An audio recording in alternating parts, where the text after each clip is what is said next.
सिद्धेभ्यः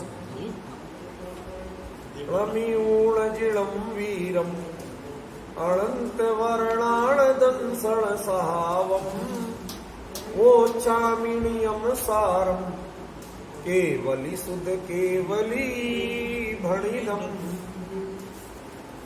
यह नियमसार परमागम है।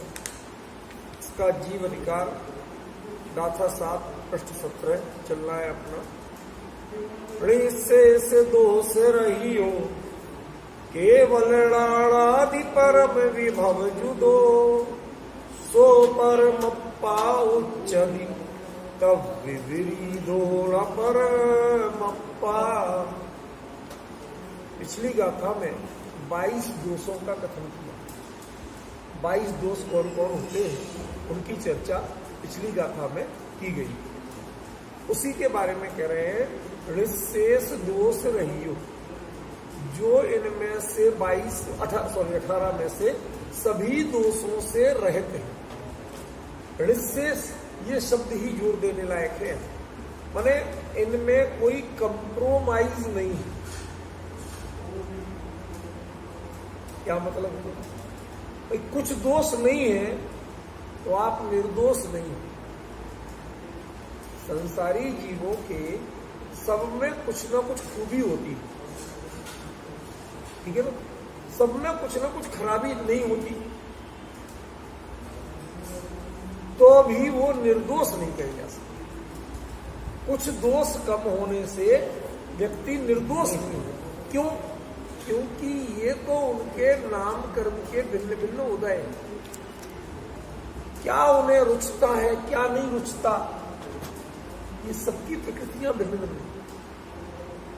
ख्याल में?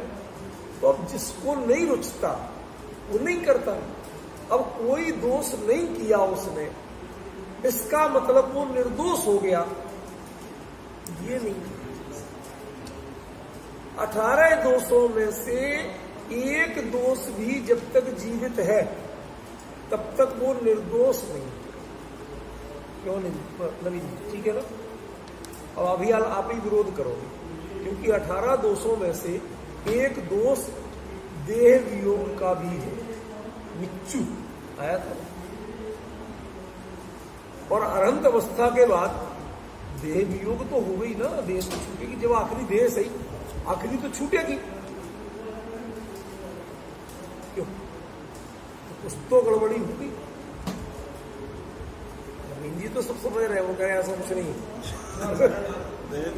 नहीं, लेकिन अभी तक क्या है, यदि मैं कोई बात छेड़ता हूं तो उस प्राइमरी लेवल के से नहीं छेड़ता। ये तो मैं भी जानता हूं कि आप आसानी से कहते हैं कि वो निर्वाण होता, उनका मरण नहीं, ठीक है ना? मैं भी जानता और आप भी जानते हैं। और आप जैसे समझदारों के बीच में भी मैंने ये टॉपिक छेड़ा है तो उसका मतलब कुछ और होगा। उसका मतलब इतना सामान्य कथन करना नहीं, ठीक है ना? केवली परमात्मा के निर्वाण ही होता है, मरण नहीं होता। इस सब जान, थोड़ा भी अभ्यास हो तो सब जान। और जानते हुए समझदारों के बीच में यदि मैं ये बात छेड़ूंगा तो इसमें गलती किसकी कहलाएगी? मेरी ही कहलाएगी। तो भाई इतनी बचपने की बातें क्यों कर रहे हो? तो हम जानते नहीं। उसकी गहराई आपने को समझना चाहिए। इसके बाद भी मैंने ये बात छेड़ी है तो कुछ और बताने का उद्देश्य। अब वो चीज हमें दो दृष्टि से समझना पड़ेगा। एक आत्मिक परिणामों और दूसरा कर्म की दृष्टि से।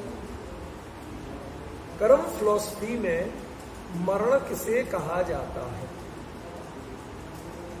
एक पर्याय से दूसरा पर्याय में कॉन्सेप्ट क्लियर नहीं कर पा रहे। बात तो आप ठीक ठीक सी कह रहे हैं, कॉन्सेप्ट क्लियर। जब मैं कर्म फिलॉसफी की बात कर रहा हूं तो आपको टर्मिनोलॉजी कहां की यूज करना पड़ेगी? कर्म फिलॉसफी। गलत तो नहीं कहा? जब एक आयु कर्म जो बंधा था वो तो पूरा हो, लेकिन आयु कर्म शेष है, अगला बंधा है।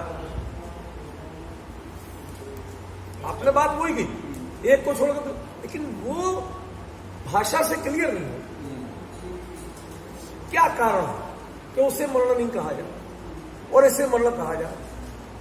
कर्म फिलॉसफी में मरण उसे कहते हैं कि एक आयु कर्म पूरा हो और दूसरा बना रहे, माने आयु कर्म जीवित रहे, वो उसका काम बंद नहीं, ठीक है ना, तो उसका नाम मरण है। और आयु कर्म ही खत्म हो जाए उसका नाम निर्वाण है। असल में क्या है, हम लोगों ने चीजें जानी तो है, लेकिन कई बार हम कॉन्सेप्ट से नहीं जानते, समझ गए? जब हम कॉन्सेप्ट से जानेंगे हमारे दिमाग में कभी भ्रम नहीं आएगा, कोई बरगला नहीं पाएगा, कोई डाइवर्ट नहीं कर पाएगा, दाएं बाएं नहीं कर पाएगा, आप बिल्कुल कॉन्क्रीट क्लियर रहेंगे। अगले कोई कह देंगे भाई यार शास्त्र पढ़ ले, थोड़ा समझ ले, इसका मतलब ये नहीं, ये होता है। ये इस तरह की चर्चा का नवीन जी सबसे बड़ा लाभ ये जो मैं एक एक पॉइंट को लेके करता हूं ना, उसके पीछे उद्देश्य ये है कि कम से कम उन बिंदुओं पे कोई भी कितनी बरगलाना चाहे आपको धोखा नहीं हो, आप मिसगाइडेड होंगे ही नहीं। ख्याल में आ गया वो चीज सब। तो ये कर्म फिलॉसफी की परिभाषा क्या हुई कि आयु कर्म का क्षय होना मरण नहीं है, आयु कर्म के एक जो निषेक बंधे थे उनको पूरा होना और आयु कर्म चलता रहे, उसका नाम मरण। ठीक है? तो जो आप्त हैं, जो केवली हैं, उनके आयु कर्म का क्षय होता है, लेकिन आयु कर्म एक पूरा हो और दूसरा चलता रहे, ऐसा नहीं। समझ लीजिए, आजकल एक चीज बड़ी कॉमन है, मैं किसी सरकारी या किसी तंत्र पर कमेंट्स नहीं कर रहा हूं, अपना दृष्टांत के लिए बात कर रहा हूं। किसी को उलझाना हो तो उसके ऊपर एक एक करके केस ला दो, ठीक है ना, 20 साल 25 साल 30 साल 35 साल पुराने खोद के लाओ, ठीक है ना। अब उसे पता है कि जब कानूनी प्रक्रिया होगी, जज के सामने पूरे उतने पर्याप्त एविडेंस नहीं होंगे तो ये छूटेगा, तो वो दूसरा केस तैयार रखते हैं, एक साथ नहीं करते, दूसरा तैयार रखते हैं, और उसमें इधर से छूट जमानत मिली, उधर उसको अरेस्ट करते, छूटने नहीं देंगे। समझ गए ना? तो बताओ उस जमानत को जमानत कहेंगे क्या कि जिसके बाद भी जेल से नहीं छूट पाए, तो जमानत कहेंगे क्या? अब आप अंतर समझ रहे हैं? फायदा क्या होगा? वकील कहता अरे मैंने तुम्हारी जमानत तो करा, किस काम की जमानत? बाहर तो हम निकले ही। ऐसे ही जन्म मरण के चक्र से जब हम निकले ही नहीं, तो ऐसा कोई आयु कर्म का निषेध पूरा होना, उसका नाम निर्वाण नहीं है, वो मरण ही है। उसकी मरण संज्ञा इसलिए थी कि एक कर्जा पूरा हुआ है, कर्जा की परंपरा, कर्जदार तो अभी भी बने हुए, कर्ज खत्म हो, जिनके कर्ज ही खत्म हो जाए उनके फिर मरण नहीं कहलाता, उनके निर्वाण। ठीक है ना? ये एक कॉन्सेप्ट। लेकिन ये किस पे हुआ? कर्म फिलॉसफी। कर्म क्या है? जड़, आत्मा से भिन्न। जो आत्मा से भिन्न है उनकी चीज यदि हम पे भी कुछ उसका इफेक्ट नहीं है तो लागू कैसे पड़ेगा? तो आप भाव पक्ष बताओ, आत्मा का पक्ष बताओ, जिस कारण से उनके मरण नहीं कहा। ठीक है? Point clear? देखो असली मरण क्या है? जब नवीन की चाह हो, भाई साहब की नहीं कह रहा नहीं तो आप सोचने लगो। नवीन माने कुछ नया चाहिए, एक में तृप्ति नहीं है, एक में उपयोग टिकता नहीं है, पुनः पुनः नया चाहिए, कुछ ना कुछ चेंज चाहिए। घरों में रोज झगड़े हो, रोज एक एक चीज खा करके नया बनाओ तो खाने के बाद छुट्टी। ऐसी धमकियां लेडीजों को रोज मिलती है, समझ रहे? ये यही सोचती रहती है अब आप आज क्या बना, कल तो ये बना ही था, वो परसों बना। ये जो नया बना की चाह है, असल में ये मरण को जन्म देती है।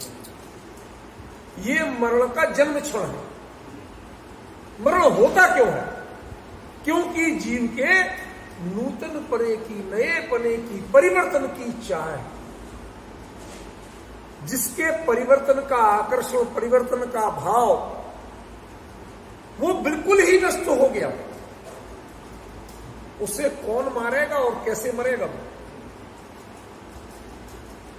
उनके परिणामों की जाति यहां जैसी थी वैसी चल रही है, उसमें कोई अंतर नहीं।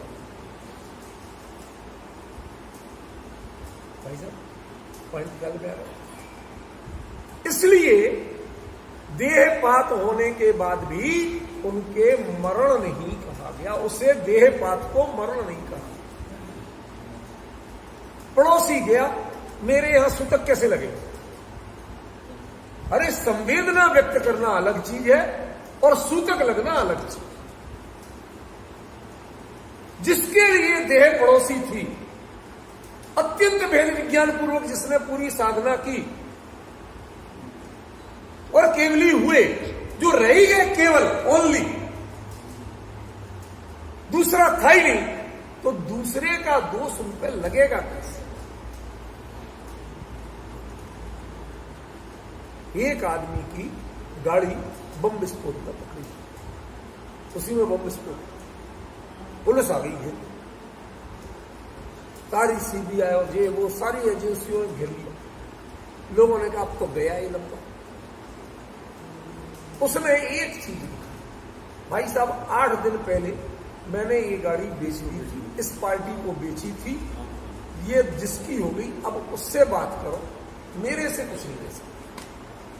मैं आपको ईमानदारी से जानकारी दे रहा हूं, मैंने इसको बेची थी, इसका ये एड्रेस, इसका आधार कार्ड, ये सब चीजें हमने आपको लीगल तरीके से बेची। ठीक है, ऐसे ही जिसने लीगल तरीके से देह से भेद विज्ञान, पंडितों की तरह शब्दों में नहीं, सबसे खतरनाक जाति मानता हूं पंडित, शब्दों में नहीं किया, पंडिताई में नहीं किया, जिन्होंने अंतरंग प्रतीति पूर्वक, जिन्हें ये संयोग, ये किंचित भी अपनापन उसमें लगता ही नहीं था, वो अपनेपन की भावना अत्यंत दूर हो गई। समझे भाई कल में? इसलिए उनके भेद विज्ञान को सार्थक कहा, उनकी आत्मानुभूति सार्थक कही गई, उनका स्वरूप संवेदन सार्थक कहा गया। जिनको पर के प्रति रंच मात्र भी राग बचा रहे, अरे जानने भोगने की इच्छा तो नहीं, जानने की इच्छा भी बची रहे, ज्ञानात्मक विकल्प भी बचा रहे। इतनी गजब की स्थिति है अमित जी भाई साहब, ज्ञानात्मक विकल्प राग के बिना नहीं होता, ज्ञान में विकल्प राग के बिना नहीं, वीत राग के ज्ञान में विकल्प नहीं, उनका ज्ञान विकल्पात्मक नहीं। हमारे यहां विकल्प दो तरह, रागात्मक विकल्प जुदी जाती है और ज्ञानात्मक विकल्प जुदी जाती है। विज्ञानात्मक विकल्प माने जिसमें क्रम पड़े, जिसमें एक ज्ञेय से ज्ञेयांतर करने के लिए प्रयास करना, उसका नाम ज्ञाना। ये हमारे बहुत सी चीजों की परिभाषा नहीं पड़ती। कई हमारे शास्त्रीय विद्वानों से पूछ लो, शब्द तो बड़ी जोर से बोलेंगे, लेकिन किसी की परिभाषा पूछ लो कि भैया रागात्मक विकल्प और ज्ञानात्मक विकल्प में शास्त्रीय परिभाषा में अंतर बताओ, तो रागात्मक तो बता देंगे झट से, ज्ञानात्मक विकल्प किसे कहते हैं समझे? ज्ञान कोई विकल्प नहीं करता, ज्ञान जो क्रम से जानता है तो बिना प्रयास के नहीं जान सकता, बिना राग की प्रेरणा के ज्ञेय से ज्ञानांतरित नहीं हो। क्यों होगा? जानते रहो। जो सिनेमा हॉल में काम करते ना, वो खाली पर्दा भी आराम से देखे, पर्दा ही तो, पिक्चर चलती है तो भी पर्दा, खत्म होती है तो भी पर्दा, वो उसके वस्तु स्वरूप के ज्ञाता हो, उन्हें क्या चलना क्या नहीं चलना इससे कोई फर्क नहीं। लेकिन आप बैठे हो देखने और वो अटक जाए चित्र से चित्रांतर नहीं हो तो आप लोग सीटियां मारना हा हू करना शुरू कर। क्यों? क्योंकि हमें गे से गेयांतरण चाहिए, नवीन प्रमेय चाहिए।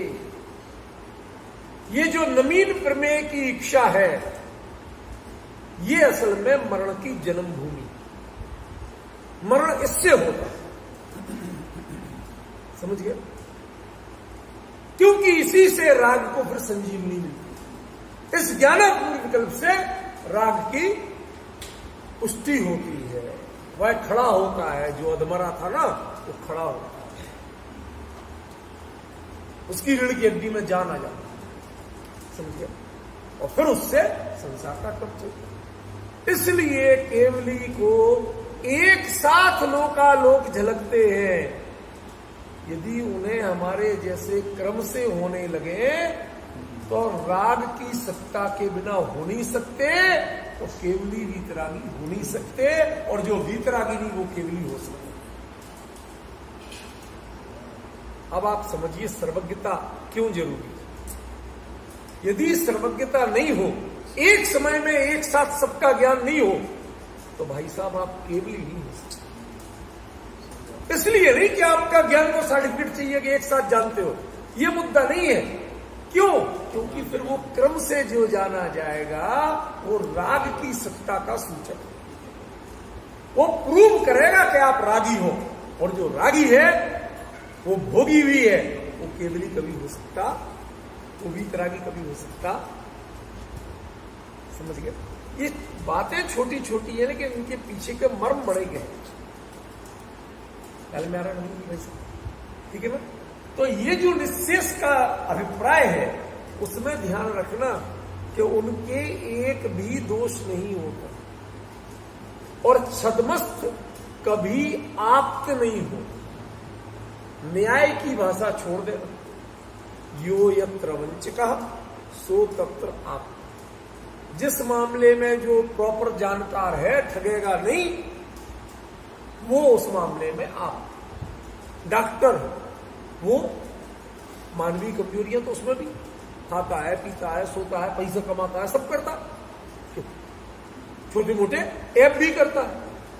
लेकिन आपकी बीमारी की प्रॉपर जानकारी है तो आप दिखाते हो, उस पर विश्वास करते हो, जो वो कहता है वैसा इलाज करते हो। यो यत्र अवंचिका, जो जिस मामले में नहीं ठगे, सो तत्र। ये परिभाषा लोक व्यवहार की है, ये परिभाषा आत्महित के मार्ग की नहीं है, सम्यक दर्शन की। क्यों?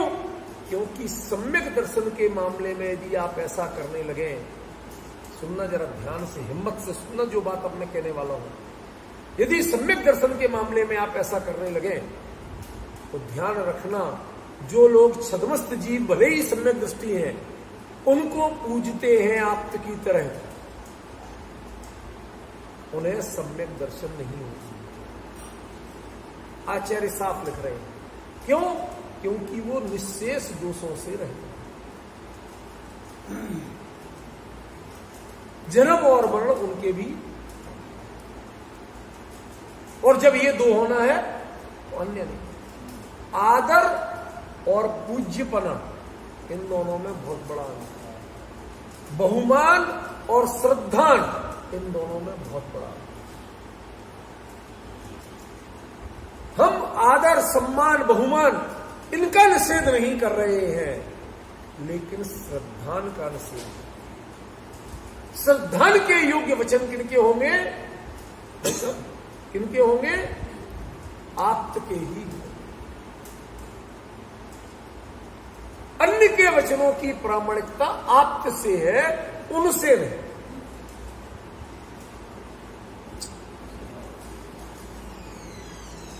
कितना बल चाहिए भाई सब सत्य का निर्णय करने में। सचिन समझ रहे हो? कितना बल चाहिए सत्य का निर्णय करने में। आपके मन में जो कोरी भावुकताएं आती हैं, और भावुकता में हम कुछ भी कहने लगते हैं, मानने लगते हैं, आप सोचिए कि आप कुंद कुंद का विरोध कर रहे हैं। क्योंकि कुंद कुंद कहते हैं कि अत्तागम तच्चाणम श्रद्धायम सम्मतम। आप तागम और तत्वों का श्रद्धान सम्यक दर्शन है, तो आप तो माने क्या, ये पहले समझ लेना। यो यत्र वंश का सूत्र प्राप्त करें, वो न्याय शास्त्र में चलता हो, वो न्याय शास्त्र लोक शास्त्र है, आत्महित का शास्त्र नहीं, मोक्ष मार्ग का शास्त्र नहीं है। जो मोक्ष मार्ग का शास्त्र है उसमें आप तो सिर्फ एक होता है, और वो कौन है? ऋणी शेष दोष रहियो केवल राणाई परम विभव। समझ में? असली चीज तो ये है, ये इसमें मैंने केवल ज्ञान पे नहीं डाला, अंडरलाइन इस पे दी परम विभव। अभी समझ में आएगा, अभी पहले चर्चा इसकी चल रही। पहले निशेष का अर्थ तो समझ लो कि आचार्य ने निशेष क्यों कहा। अकेला दोष रहियो के लिए आपने 18 दोष बता दिए, 18 दोषों में से कुछ दोष तो घटे ही है, सारे के सारे दोष वाला कोई एक व्यक्ति बताओ। अभी आपका जन्म हो रहा संजय भाई, हो रहा, हो चुका वो तो। अभी देवी होगा, वो भी नहीं हो रहा, जब होगी तो 2 दोष तो कम हो गया। अब आप समझना भाई, वर्तमान पर्याय में 2 दोष नहीं है। कौन कौन नहीं है? जन्म भी नहीं है और मरण भी नहीं। क्यों हुए दोष कम? दोनों चल रहे हैं, क्योंकि जब तक ज्ञेय से ज्ञेयांतरित होना, ये असली जन्म है और यही असली मरण है। पिछले से जो आप अतृप्ति, वो मरण है, और नए का आकर्षण, उसका नाम जन्म। बताओ अब किस दोष से रहे? भाई 2 ही कह सकते थे पक्के में, बाहरी एविडेंस 2 ही के हैं, बाकी के तो एविडेंस आप दे नहीं सकते। 2 ही के पक्के एविडेंस दे सकते थे ना, हमने आपके एविडेंस आपको पकड़ा। उन्हें क्या पता? उन्हें सब पता, कैसे कैसे कह रहे हैं, आपके क्या पता? अब क्या पता इनका निर्माण होना। अरे कोई बात, राजकुमार जी के लिए 100 बातें सही, उनकी विशेषता है, वो चलती चलेगी, उस पर आप चिंतित नहीं हुआ, ठीक है ना। और 28-29 साल हो गए, दोनों राजकुमार जी हो गए ना, जब से अपनी सहजता चलती है। हमें पता है कि राजकुमार जी अपने ऐसे ही कहेंगे और हम इनके लिए ऐसे ही कहेंगे, कोई अंतर नहीं पड़ा। दोनों प्रसन्न है, दोनों मुस्कुराते रहते हैं, दोनों के आपसी विश्वास में कोई अंतर नहीं, ठीक है ना। आज तक इनका हमारे प्रति उतनी है, हमारा इनके प्रति उतनी, कोई घटा बड़ी नहीं हुई। सुनो, अब बात समझ रहे हो, मुद्दे की बात। निश्चेष सबसे बड़ा दोष क्या हुआ? ज्ञेय से ज्ञानांतरित होने की जो ज्ञान की प्रवृत्ति है, अभिलाषा है, ये असल में जन्म मरण है। यो भाव जन्मया भाव मरण, युग युग से करता आया हूं। अब समझ में आ रहा है? ये युग युग से तो करता आया हूं, प्रतिक्षण कर रहा हूं, ये भी जोड़ दो उसकी। द्रव्य जन्म और द्रव्य मरण का काल हो सकता है, जब तक ज्ञेय से ज्ञानांतरित होने की लिप्सा है, लालसा है, तब तक प्रतिक्षण भाव जन्म और भाव मरण चल रहे, ये दोष चल रहे हैं। जब तक ये दोष नहीं लगे, ये लुब्धता जब तक कम नहीं होती है, घटती नहीं है, उसमें ये से ज्ञानांतरित ज्ञान का होना एक बात, और ज्ञेय से ज्ञानांतरित ज्ञान को करना चाहना दूसरी। नहीं आया समझ? मैंने थोड़ी देर पहले सोचा था, जो विषय चल रहा था, चलो पंकज जी आ गए, अब जरा बताएंगे, तो बाहर चले गए, मैं थोड़ा सा उदास हो गया। आ गए तो चलो फिर से थोड़ी हिम्मत सी आ गई, क्योंकि विषय इनकी रुचि का है। उनके पिताजी बहुत अभ्यास है, मैं जानता हूं, उनके संस्कार इनमें भी है, भले ही उतना नियमित नहीं कर पाते, लेकिन संस्कार है। उनके पिताजी वाकई में बहुत अभ्यास, बहुत गंभीर प्रकृति, समझ में। उनका मेरा बहुत इतना आत्मीय संबंध रहा और उन्होंने इतना स्नेह दिया मुझे कि मैं आपको बता नहीं सकता। इसलिए इनको स्मरण कर रहा था। अभ्यासी तो सभी। क्या बात चली? ये से ज्ञानांतरित होने की जो अपने अंदर में लिप्सा है, लालसा है, भावना है, ये सबसे खतरनाक चीज। क्यों? क्योंकि अब आपका जन्म मरण कोई भगवान भी नहीं बचा सकता, हो गई। ये ज्ञान भिन्न भिन्न ज्ञेय को जाने, भिन्न भिन्न ज्ञेय ज्ञान का विषय बने, ये तो ज्ञान और ज्ञेय की स्वाभाविक शक्तियां हैं। ज्ञेय में भी वो किसी ना किसी ज्ञान का विषय बने, ऐसा परमेत्व नाम का गुण है कि नहीं? और ज्ञान का काम ही जानना। तो इन दोनों में ये अपराध नहीं। दरअसल जो आपको व्यग्रता होती है ये से ज्ञानांतरित करने की, समझ गए ना, वो अपराध सबसे बड़ा दोष वो। कई बार आप बहुत सी चीजें मजबूरी में भी, वो ताजमहल का जो गाइड है ना, बेचारा बार बार हो जाता है, दिन में 20 बार वही की वही टैप बजाते बजाते कोई दिखाता है, बस ही एक्शन करता है जैसे पहली बार देख रहा हूं, ऐसी महिमा बताता है। लेकिन अंतरंग में यार सुबह से शाम तक वही ना वही टैप की तरह बचे जाओ, है क्या ऐसे? एक रत्ती उसमें। ऐसे ही जो सम्यक ज्ञानी हो जाते हैं, देखो क्रम बदल रहा हूं, जो सम्यक ज्ञानी हो जाते हैं उनके ज्ञेय से ज्ञानांतरित ज्ञान की प्रवृत्ति होती तो है। क्यों? क्योंकि केवल ज्ञान नहीं है ना, युगपत जानते नहीं। अरे कुछ नहीं करेंगे तो समय सार की 6ठी गाथा पूर्ण हुई तो 7वीं गाथा पढ़ेंगे कि नहीं पढ़ेंगे? कुछ तो करेंगे। जो कुछ करेंगे आत्मा ज्ञानम स्वयं ज्ञानम ज्ञानानंद करो थी, और कर क्या सकते? ठीक है ना? तो वो होगा। अब ये तो आपको अपराध नहीं लगता, लेकिन वास्तव में है तो अपराध ये भी। क्यों? क्योंकि ये से ज्ञानांतरित राग की सत्ता के बिना नहीं है। लेकिन इनकी आप में और इनमें अंतर क्या है कि ये उसको देखते जानते हुए भी उसमें ये पने का लोभ नहीं करते। आए मैंने ये जाना, पंडित को एक नई चीज जानने को अभी बताऊंगा, उसको ये लोभ लगता है, लोक प्रशंसा का लोभ लगता है। मैं लोगों को बताऊं, लोग तालियां बजाएंगे, चारों ओर चर्चा होगी, ये लोभ लगता है। अरे जी क्या डिफरेंस है? ये है मिथ्या दृष्टि जीव की, ये लुब्धता। और जो सम्यक दृष्टि जीव होगा वो ताजमहल के गाइड की तरह वो चीज बता तो रहेगा। आपको लगेगा देखो कितना बढ़िया बता रहा, कितने तन्मयता हो गई, उसके अंदर रंच मात्र भी तन्मयता है। ये वो कहता है यार सबसे बोरियत कर, रोज सुबह से शाम तक वही बके जाओ, समझ में?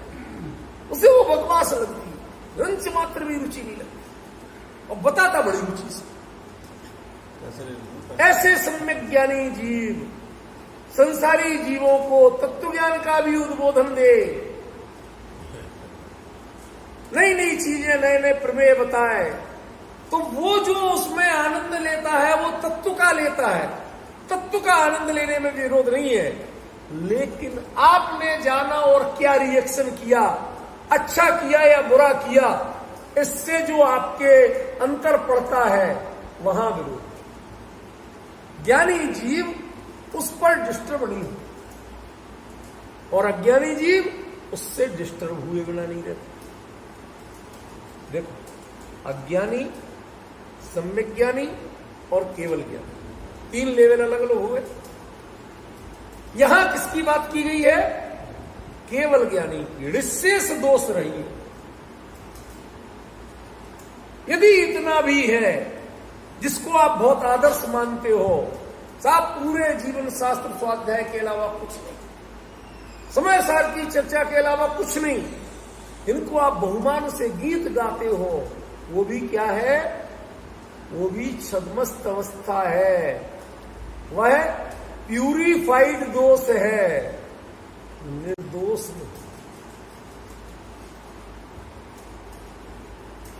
पॉइंट ख्याल में आया संजय भाई? क्या कह रहे हैं आचार्य? देखो, हम चाहते तो जरा में 5 मिनट में एक गाथा कर करके निपटे, संपूर्ण दोषों से रहते हैं। अरे हमें समझ में क्या आएगा कि किन से रहे थे, कैसे रहे थे, क्यों रहे थे, और हम क्यों नहीं है? हम भी तो वही गाथा पढ़ रहे, हम भी तो वही अर्थ जान रहे। अरे क्षुद्र क्षयोत्सम का विषय कोई चीज बनना और अंतरंग प्रणति वैसी स्वीकार करना, इन दोनों में बहुत बड़ा अंतर। जब अंतरंग प्रणति वैसी स्वीकार करती है तो उसे श्रद्धान कहते हैं, और जब दुनिया को सुनाने के लिए या मनोरंजन के लिए, मन के विकल्प शांति के लिए हम कोई चीज पढ़ते हैं, सुनते हैं, तो उसे सिर्फ मनोरंजन कहते हैं।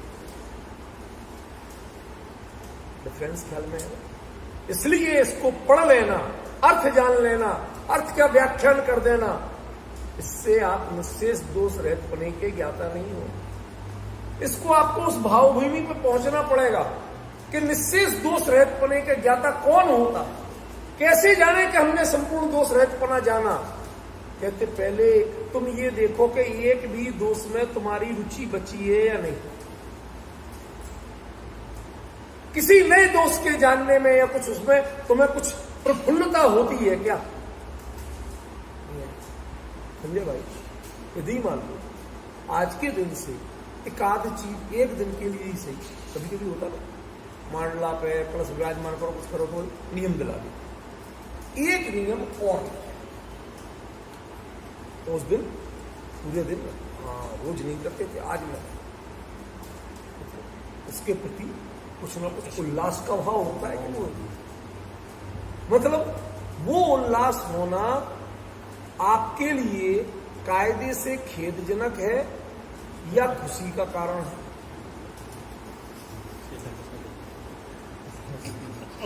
अब फंसा दिया संजय भाई, कहते कहते फंसाते बहुत हो। अरे जरा सुनो तो सही, जब आप खुद कह रहे, कोई ने कहा भाई साहब मैंने 10 दिन के लिए, बाकी तो समझते हो, छोड़ा। अब बताओ इस मंदिर में तुम्हें माला पहनाई जाए कि खेद व्यक्त किया जाए किसको हमने चीफ गेस्ट बुला लिया? ऐसे जब आप अपनी प्रणति की समीक्षा करो, राजकुमार जी सुनो ध्यान से, ये अपनी प्रणति की समीक्षा करो कि जो चीज तुम्हें उपलब्धि लगती है, ये दोष छोड़ा, इतने समय के लिए छोड़ा, उसका मतलब क्या है? कायदे से खेद बरतना चाहिए कि इस दोष के प्रति हमारी अनुरक्ति है क्यों, ये आज तक बचा क्यों?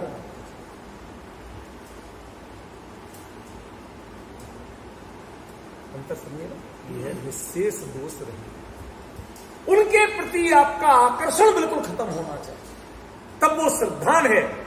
और जो जिनके जीवन से दोष चले गए वो आचरण, जो आचरण में दोष रहते हैं वो आप तो होते हैं, और जो आचरण में दोष रहते का श्रद्धान करते हैं वो सम्यक दृष्टि होते हैं। जिनके आचरण में दोष रहितपना तो है ही नहीं, आप्तपना तो है ही नहीं, लेकिन उन दोषों के प्रति जिनका श्रद्धान भी अनुकूल नहीं हुआ, दोष को दोष रूप नहीं मानता, वो क्या है? वो सम्यक दृष्टि भी नहीं है। यदि गे लुब्धता, अब समझ में आया समय सारण जो बारंबार कहेगी, गे लुब्धता, गे को जानने के तुम्हारे जो आकर्षण, नया नया जानने का आकर्षण, इसके ऊपर जो उंगली उठाई गई है ना, इसका मतलब समझ में आ रहा? ये तुम्हारी जो गे लुब्धता है, ये क्या बताती है? ये बताती है कि तुम्हें दोष रहित पने, दोष में दोष पने का सिद्धांत आज तक हुआ। तुम्हें दोष छुड़ाना क्यों पड़ते? पहले श्रद्धान तो छोड़ो, आचरण में क्रमशः छोड़ो, लेकिन श्रद्धान एक साथ छूट सकते। कोई व्यक्ति बुराई एक साथ छोड़ सकता है। अमित जी बड़े चतुर आदमी। कई ट्रेनें अप एंड डाउन की एक स्टेशन पे एक समय पहुंचती, और ग्वालियर स्टेशन पे एक ट्रेन में बैठना था, हमारे फादर इन लॉ वो सामने खड़ी देखी, चढ़ गया, वही ट्रेन लिखी थी। अब वो असली वाली उस साइड खड़ी थी, दिल्ली जाने वाली, उन्हें आना था दिल्ली, झांसी। अरे थोड़ी देर में, अरे ये दतिया कहां से आ गया? क्योंकि ग्वालियर से झांसी रूट में दतिया कैसे आ गई? दतिया कहां से आ गई? तुम स्टेशन पे ऐतराज कर रहे हैं, पहले अपनी गलती देखो कि तुम गलत ट्रेन में बैठे हो। यदि दतिया आ रहा है माने तुम्हारी ट्रेन सही नहीं है, तुम्हारा सिर्फ, अरे साहब वही ट्रेन, वो नहीं थी, उसमें अप भी होती है और डाउन भी होती है। ज्ञान की परिणति अप भी होती है और डाउन भी होती है, ज्ञान का विषय बनना।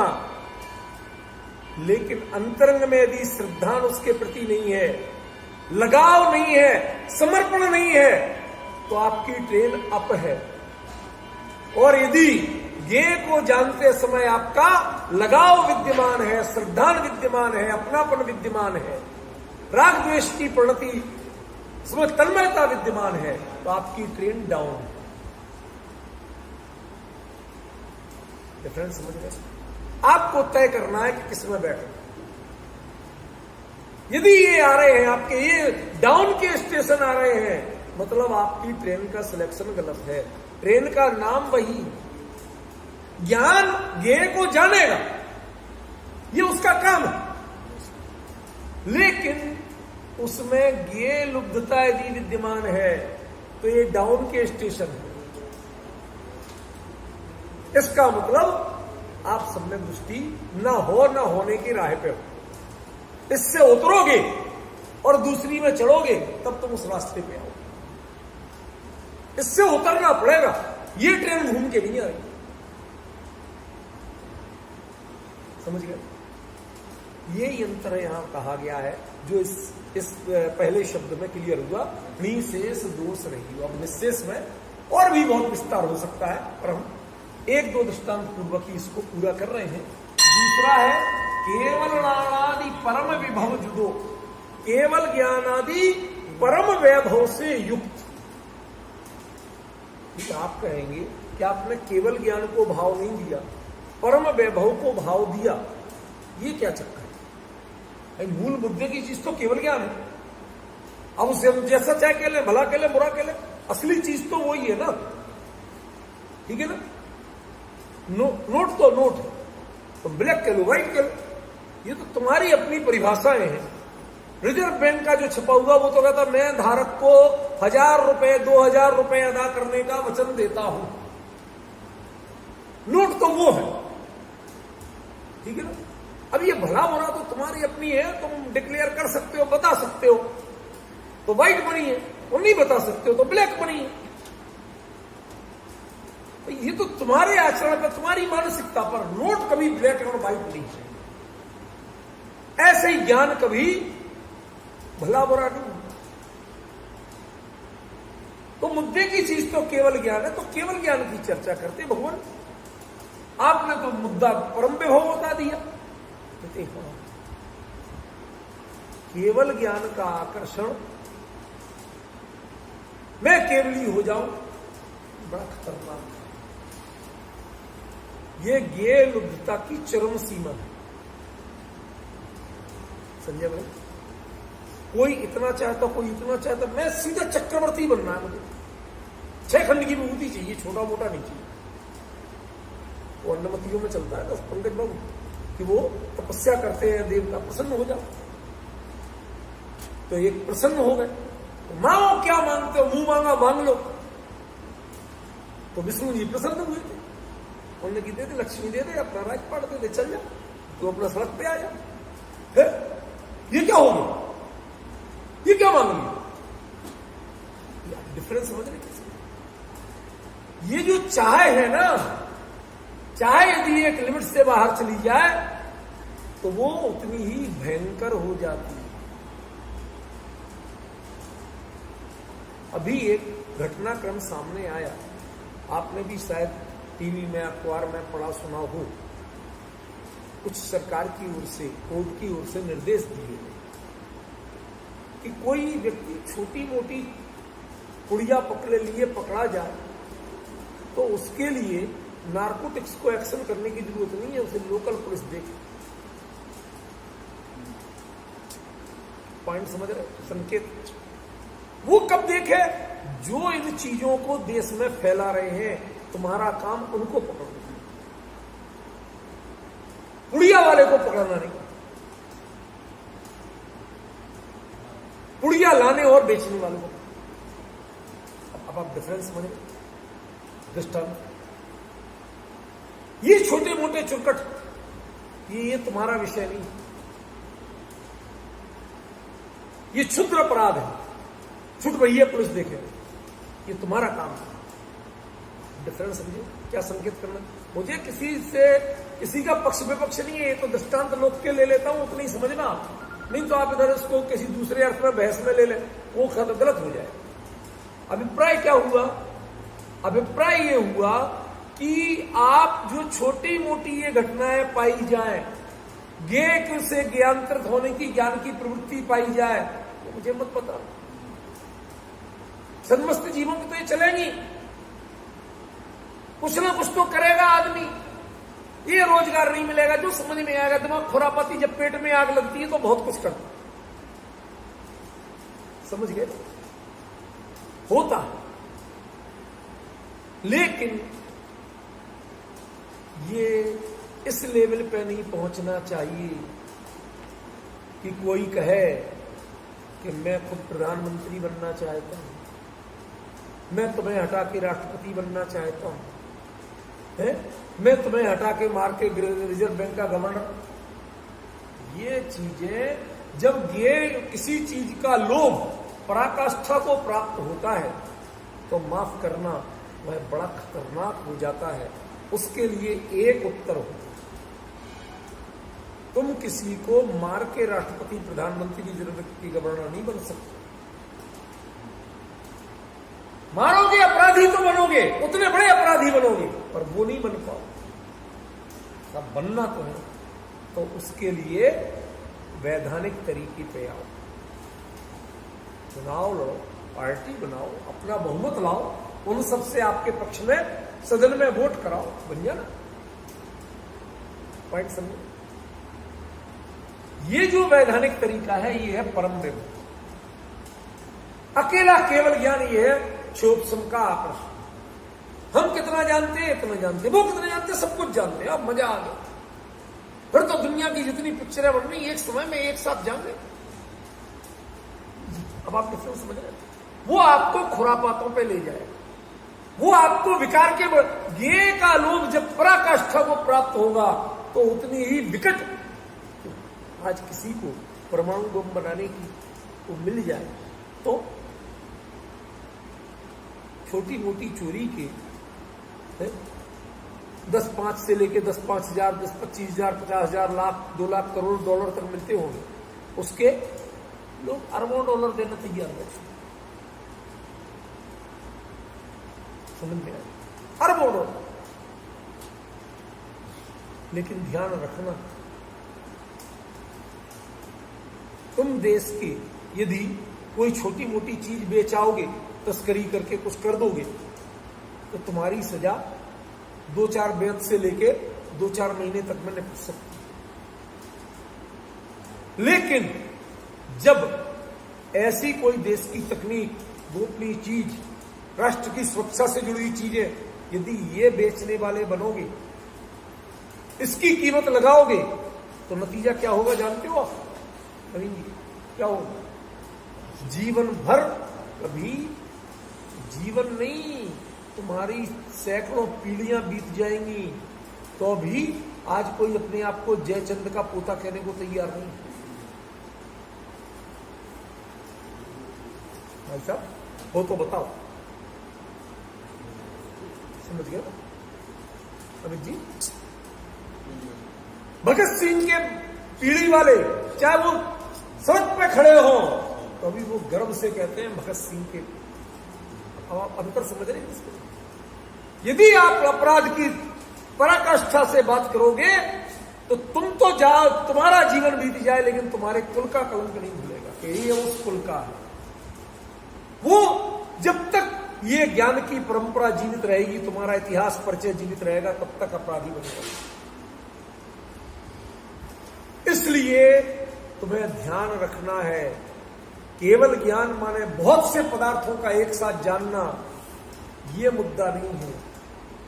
जो उसके साथ परम वैभव है, वो परम वैभव क्या है कि वो लोकालोक ज्ञान में झलके, लेकिन मेरा उपयोग उस पर भी नहीं भटके। ये परम वैभव।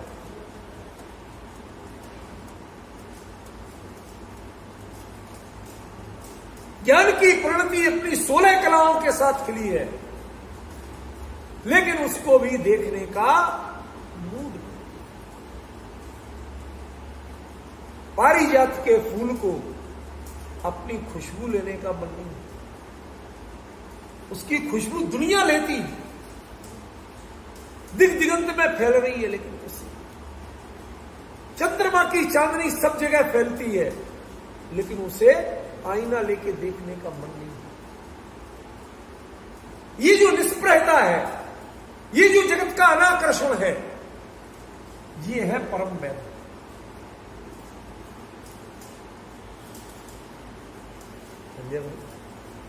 और समझ में आ रहा मैंने इस पर अंडरलाइन क्यों किया था इसको? केवल ज्ञान ये तो उसी ज्ञानलब्धता का चरम स्तर है, चरम सीमा है। कोई इतना जानना चाहता है, कोई डॉक्टरी का पूरे ज्ञान करना चाहता है, कोई इंजीनियरिंग का, कोई IIM का, पता नहीं कितनी कितनी डिग्रियों के लेना चाहते हैं। हमारे नरसिम्हा राव जी थे, PV नरसिम्हा राव प्रधानमंत्री, 17 भाषाएं जानते, ठीक है। एक सुनीत कुमार चटर्जिया थे, वो 18 भाषाएं जानते। क्या हो गया? हमारे गुरुदेव कहते थे 33, उससे क्या हो गया? ये क्षुद्र क्षणोपम के खेल हैं। इसीलिए जिनको केवल ज्ञान माना, सारी भाषाएं जानते। ये जो महिमा लगती है ना, जो हा लगता है आपको, इस हा का निषेध है। केवल ज्ञान माने लोकालोक का ज्ञान, ये धोखे में मत पड़ो। क्यों? क्योंकि वो केवल ज्ञान परम वैभव रूप है, जिसे अपनी संभाल करने की भी फुर्सत नहीं है। जानता बिल्कुल क्लियर है, लेकिन किसी पदार्थ की, किसी पर्याय की संभाल करने की उसे फुर्सत नहीं। हम आप हो और कोई छत से गिर रहा हो तो भाग के केवली के ज्ञान में दुनिया की सारी दुर्घटनाएं एक साथ। नवीन जी, एकाध को बचाने का भाव होता है। जो अन्य लोगों में जिनके भगवान रागी हैं, वो हाथी को मगरमच्छ ने पकड़ लिया, वो चिल्लाया तो भागे आए सुदर्शन चक्र लेके। किसको बचाओगे? दुनिया में 24 घंटे प्रति समय अनंत षड्यंत्र चल रहे हैं। बहुत से लोग चिल्ला रहे हैं, कोई गॉड कह के, कोई अल्लाह कह के, कोई भगवान कह के, कोई यीशु कह के, पता नहीं क्या क्या कह के चिल्ला रहे हैं, बचाने को गुहार लगा रहे हैं। किसको करोगे? और वो रागात्मक प्रणति का अंत क्या होगा? वो यदि मगरमच्छ चिल्लाने लगा कि भगवान पैदा तो तुमने भी मुझे किया था, मुझे क्यों मारा? मेरा काम ही खाना है, और क्या है? कौन सा अपराध कर रहा था? क्यों दी थी ये प्रकृति? कोई जवाब नहीं दे सकता। माफ करना भाई साहब, वीतरागता जो है, वीतरागी ज्ञान जो है, वही सबसे ईमानदार परिणति है। बाकी सब परिणति सदोष है। आप जवाब नहीं दे पाओगे, शर्मसार होगे। एक बार आपने किस्से तो गढ़ लिए कि इसको बचाया था, आपके यहां भी किस्से 40 में कभी नहीं पढ़ना, कभी पढ़ने की प्रेरणा दी। क्या होता? सब 40 में सभी भगवान के लिए, सोमा को नाग को हार बनाया था, फला को ये किया था, अग्नि बिच कमल खिला, पता नहीं क्या क्या वो सीता। भगवानों को और कोई काम धंधा नहीं था।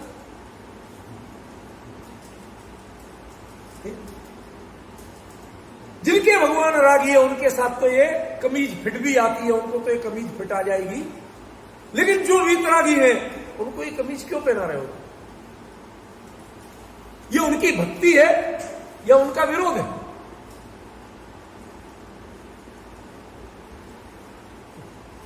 बताइए। कोई लड़का दिखने गया, कोई उसके साथ भी, भाई साहब आज तक उसने शराब का बोतल कभी हाथ से नहीं किया।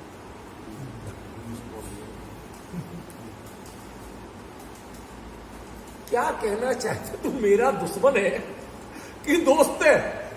तू मेरी बात लगाने गया है?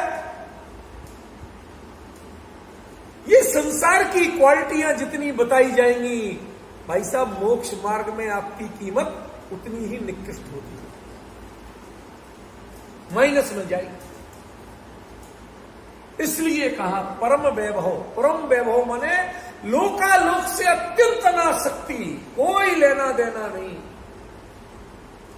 केवल ज्ञान तभी पूज्य है जब वह अनंत वीतरागता से युक्त हो।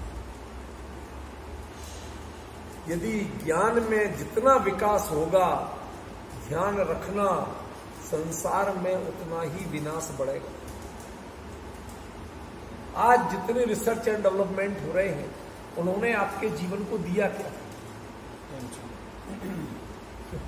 पहले वो ले दे के लैंडलाइन होता था, गए तो गए, आ जाएंगे तो आ जाएंगे, कोई टेंशन बाजी नहीं।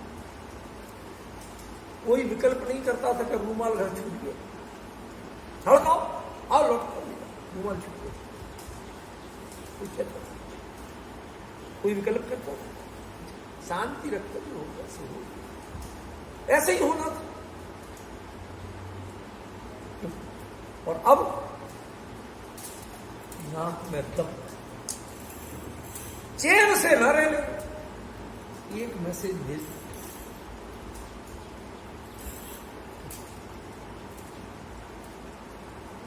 क्या स्थिति है? ये ज्ञान कितना खतरनाक है, गेलुब्धता कितनी खतरनाक है। इसलिए आचार्य ने कहा परम विभव, ये केवल ज्ञान में ज्ञान की बहुलता मत देखना,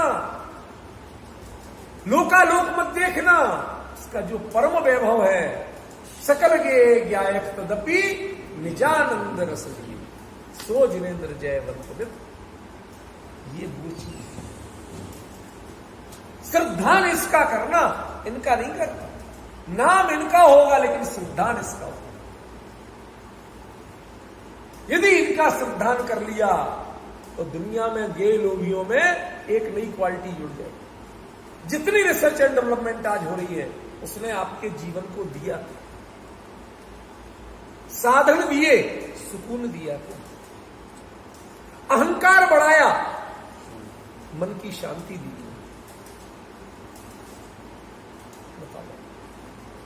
लौट के जाना पड़ रहा है। वही गांव में जैसे रहते थे, सिंपल ताजी हवा, ये सब काय की प्रक्रिया, काय का क्या दुनिया भर का जहर पैदा कर रहे, इससे तो वो बहुत अच्छा। सारे वही सोच रहे। इसका मतलब ये सब चीजें उपलब्धि नहीं है। ज्ञान जितना ज्ञेयों में फैलता जाएगा, उतना स्वरूप से विमुख होता जाएगा।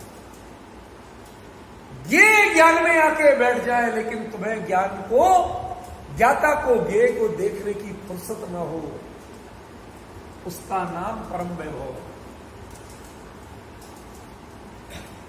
ख्याल में है? श्रद्धान किसका करना? ये प्रकरण तो श्रद्धान का है ना, सम्यक दर्शन का है। इसलिए उन पॉइंटों को हाईलाइट कर रहा हूं मैं। यहां पर निश्चय को हाईलाइट किया, यहां पर परम वैभव। ये पहचाने करना पड़ेंगी। यदि हम ये पहचानना नहीं सीखेंगे, सब कुछ पढ़ते जाएंगे, सबका अर्थ करते जाएंगे, तो आचार्य ने अलग अलग शब्द दिए क्यों? जानकारी तो देना पड़ेगी, लेकिन उन्होंने उसके साथ साथ कुछ चीजों को हाईलाइट किया है, वो तुम्हें भी हाईलाइट करना। समझ गया? कार्ड शादी का वही होता है। एक व्हाट्सएप पे भेजा जाता है, एक डाक से भेजा गया, तीसरे के यहां सपरिवार लिखा था। हमारे बुंदेलखंड में एक नया शब्द चलता है, चूल पई पायनो। मतलब समझते हो?